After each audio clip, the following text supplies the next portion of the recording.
Xin chào tất cả mọi người. Ờ, Rồi mọi người vẫn hay nói với nhau là rồi ai cũng sẽ có một cái nơi nào đấy để thuộc về. Mình đồng ý việc đấy. Nhưng vấn đề là cái nơi đấy không phải lúc nào cũng có sẵn để vì mình chỉ cần việc bước vào là xong. Hà làm ở trong lĩnh vực tuyển dụng nhân sự, một cái lĩnh vực mà hầu hết là không quen thuộc với tất cả mọi người ở đây. Cái công việc này thì nó thường được xem như một cái công việc thuộc phòng hành chính nhân sự của một công ty, là một cái công việc nhàm chán và lặp đi lặp lại. Thế nhưng mà ngay từ những cái ngày đầu tiên bước vào nghề ấy, mình đã tự hỏi bản thân những cái câu hỏi mà sếp mình hồi đó nói rằng là sao mày cứ phải hỏi những cái câu cắc cớ thế nhở? Đầu tiên, mình tự hỏi là vì sao ứng viên và nhà tuyển dụng lúc nào cũng ở trong cái thế đối đầu nhau thay vì là đồng minh? Mình cũng tự hỏi là nếu như cần một cái team lớn, cần một cái ngân sách thật dồi dào và cần một cái thương hiệu công ty thật nổi tiếng mới có thể tìm được người, thì vai trò thực sự của một người làm tuyển dụng là ở đâu? Và mình cũng đặt câu hỏi là tại sao cái việc tuyển dụng nó không thể được thực hiện một cái cách thú vị hơn? Livestream này, làm video này, làm podcast này, giống như các cái dịch vụ mà hướng đến con người ở ngoài kia. Và thời điểm đấy thì mình không tự được tìm câu trả lời. Sếp mình thì bảo đấy là những câu hỏi các cớ. Và mình cũng không tìm được một cái nơi mà cho phép mình làm nghề của mình theo cách mà mình muốn. Và thế là mình quyết định là mình sẽ tự tạo ra một cái như thế. Cái hồi mà mình mới vào nghề ấy, thì có một cái cách mà những người trong nghề thường làm, đấy chính là telesale ứng viên. Mình được ném cho một cái danh sách số điện thoại mà mình còn thậm chí không biết là cái danh sách đấy nó ở đâu ra. Ai là người sở hữu những cái số điện thoại đấy? Ai là người sở hữu những cái số điện thoại đấy, và thậm chí còn không chắc chắn là họ có nhu cầu tìm việc hay không. Việc của mình là nhấc máy lên và gọi hàng ngày, mỗi ngày. Mình không sợ gì cả. Mình cũng không ngại nói chuyện với người lạ. Nhưng mỗi lần mà mình nhấc điện thoại lên ấy, thì có một cái câu hỏi nó vang lên ở trong đầu mình. Đó là đây có thực sự là cách tốt nhất để kết nối giữa ứng viên và nhà tuyển dụng hay không? Và như tất cả các bạn ở đây đều có thể đoán được là phần lớn những cái cuộc gọi đấy là không có người bắt máy. Còn nếu có người bắt máy thì người ta cũng cúp máy sau đó rất là vội vàng. Hoặc là người ta nói rằng là người ta không có nhu cầu. Thậm chí là người ta còn chửi mình nữa. Tưởng mình là đào lửa nữa. Mình thấy rằng là mình đang không xây dựng được mối quan hệ với ai cả. Và mình đang làm phiền. Không chỉ là làm phiền đối phương mà còn làm phiền lòng chính bản thân mình nữa. Vì thế nên mình đã quyết định là dừng cái việc đó lại. Mình thay vì theo đuổi những cái số lạ của những cái người vô danh thì mình tìm cách là thu hút người ta về phía mình bằng cách là viết nội dung này, rồi tổ chức những cái buổi nói chuyện nhỏ về nghề nghiệp, và mình cố gắng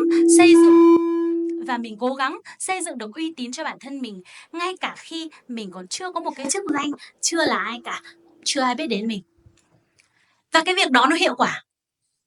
Mặc dù cái việc đấy nó không giống như những gì mình được dạy, những người đi trước vẫn truyền tay nhau nói với mình. Và mình nhận ra là hóa ra là bản thân mình không sai. Chỉ có điều là mình không muốn làm nó theo cách cũ thôi. Mình chưa bao giờ được đào tạo bài bản về marketing trước đó. Bây giờ thì đương nhiên là đi học thì có rồi. Mình cũng không được dạy để làm video hay là design ấn phẩm. Nhưng mình đã làm những thứ đó để mình có thể làm nghề của mình theo cách của mình. Mình dừng cái việc là đi giải tin đăng tuyển dụng khắp các hội nhóm. Thay vào đó, mình bắt đầu viết những câu chuyện trải nghiệm khi mình làm nghề. Mình cũng không ngồi đó và chờ ứng viên đến với mình. Thay vào đó thì mình tìm cách làm đủ thứ. Mình làm video này, mình thử làm livestream này, mình làm những cái landing page này để nhiều người biết đến mình hơn và thu hút được nhiều người hơn. Đương nhiên là không phải cái gì trong số đó nó cũng hiệu quả. Có rất nhiều sự kiện đã bị xịt. Có rất nhiều các cái video đã bị flop. Nhưng sau tất cả thì mình học được một điều.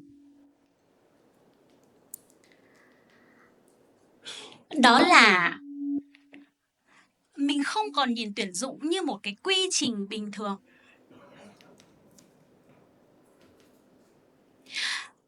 mình không còn nhìn tuyển dụng như một cái quy trình bình thường, mà mình nhìn nó như một sản phẩm. Một sản phẩm thì cần làm gì? Cần đóng gói, cần truyền thông điệp, cần định vị nó ở trên thị trường. Nó giống như bất cứ một thứ gì ngoài kia dùng để thu hút con người. Nhưng vấn đề là như thế này. Khi mà chúng ta tìm cách làm một cái thứ gì đó khác đi, giống với mọi người, thì sẽ có những người xung quanh đặt câu hỏi.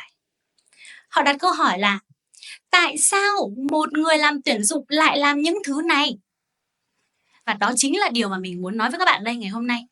Là mình không chỉ làm tuyển dụng, mình đang trộn nó với bất cứ một thứ nào khác ngoài kia mà mình nghĩ rằng nó có thể giúp mình làm nghề tốt hơn. Và quan trọng là khi làm như thế thì mình không cần phải xin phép ai cả. Và mình cũng không cần ai đồng ý. Cứ cái gì hiệu quả thì mình sẽ giữ lại, và mình cũng không quan tâm đến việc là xung quanh mình có ai làm như thế hay không.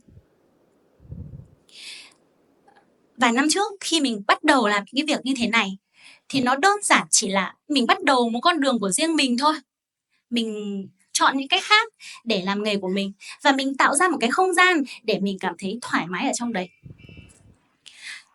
Và vấn đề là khi mà chúng ta làm một cái thứ gì đó khác ấy, thì mọi người sẽ chú ý đến chúng ta. Một số người sẽ dò xét, một số người sẽ nhìn chúng ta bằng ánh mắt hình dấu hỏi, thậm chí một số người còn công kích, và một số người còn chỉ trích.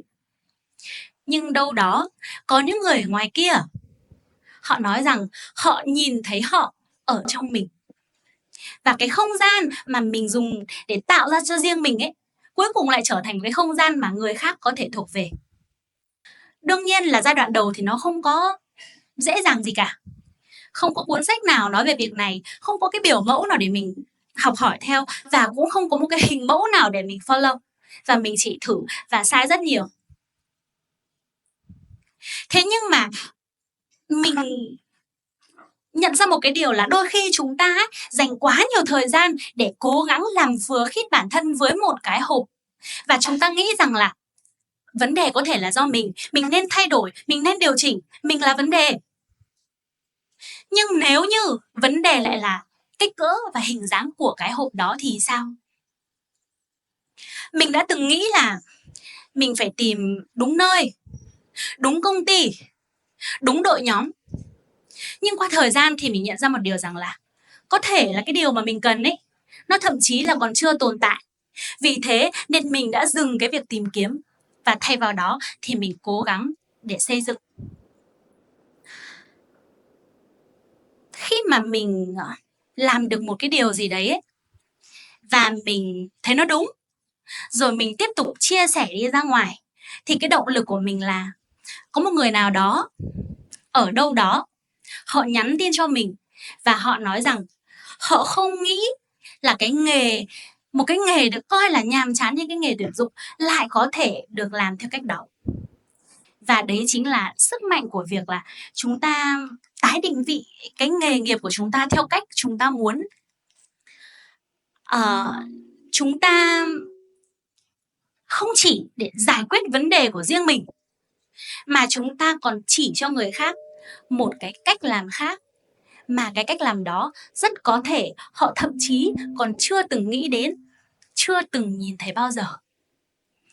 Và để kết thúc bài nói của mình thì mình muốn nói rằng là không phải tất cả trong số chúng ta ai cũng có một cái điểm bắt đầu tuyệt vời, hoàn hảo. Không phải ai cũng tìm ngay được một vị trí cho mình, tìm ngay được một tổ chức cho mình. Nhưng mà thay vì việc hỏi rằng là chúng ta có phải là một cái kẻ lạc loài nơi đấy không, thì hãy nghĩ rằng là chúng ta là một mảnh ghép đặc biệt. Chỉ có điều là chúng ta không phù hợp với cái nơi đấy thôi. Và chúng ta hãy tự tạo ra nó, tự làm nó theo cách của mình. Chủ đề của cái chương trình ngày hôm nay là mosaic. Và chúng ta đều biết rằng cái mosaic nó đẹp là bởi vì nó được ghép bởi rất nhiều những cái mảnh ghép với những hình thù khác nhau, chất liệu khác nhau. Và nó đẹp bởi vì nó khác biệt. Và chúng ta cũng thế. Chúng ta không nhất thiết phải giống ai cả. Nhưng nếu chúng ta vừa làm được một thứ nào đấy theo cách của riêng mình, nhưng vẫn tìm cách để tồn tại và hòa hợp với bức tranh chung, thì chúng ta chính là một phần trong cái bức tranh mosaic cuộc đời đó. Xin cảm ơn tất cả mọi người đã lắng nghe phần chia sẻ của mình.